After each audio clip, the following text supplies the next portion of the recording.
आप कल्पना कीजिए early 1500s का समय है। सेंट्रल एशिया के ऊंचे नीचे पहाड़ों में घोड़ों के टापों और लड़ाई की आवाजें गूंज रही हैं और इसके ठीक बीच में एक यंग एम्बिशियस प्रिंस जिसका नाम बाबर था। बाबर जो एक तरफ से तैमूर और दूसरी तरफ से चंगेज खान का वंशज था, कोई ऑर्डिनरी टीनेजर नहीं था।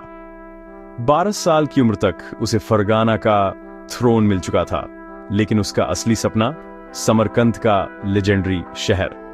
बाबर ने कोशिश की, फेल हुआ और फिर से कोशिश की, लेकिन डेस्टिनी के कुछ और ही प्लान थे। अपनी होमलैंड से निकाले जाने के बाद उसे एक ऐसे शहर में शरण मिली जिसने उसकी लाइफ बदल दी, काबुल। काबुल उस समय सिर्फ एक शहर नहीं था, ये कल्चर्स, ट्रेड और पावर का एक क्रॉसरोड था। बाबर ने जल्दी ही इसकी स्ट्रेटेजिक वैल्यू पहचान ली।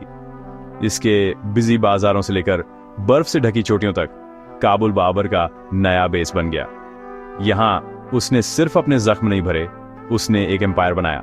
बाबर सिर्फ एक वॉरियर किंग नहीं था, वह एक पोएट, एक थिंकर और एक कीन ऑब्जर्वर भी था। अपनी फेमस मेमोयर बाबरनामा में वह काबुल की ब्यूटी का वर्णन करता है। ताजी हवा, फलों से लदे बाग और लोगों का वाइब्रेंट मिक्स। उसने इसे गार्डन्स का शहर कहा।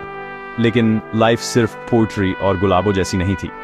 बाबर ने काबुल के डिफेंस को स्ट्रांग किया, इसके एडमिनिस्ट्रेशन को इम्प्रूव किया और इसे फ्यूचर कॉन्क्वेस्ट के लिए एक लॉन्च पैड बना दिया। उसने टूटी हुई ट्राइब्स को यूनाइट किया, स्टेबिलिटी लाई और शहर में पर्शियन और सेंट्रल एशियन आर्ट और आर्किटेक्चर को लाया।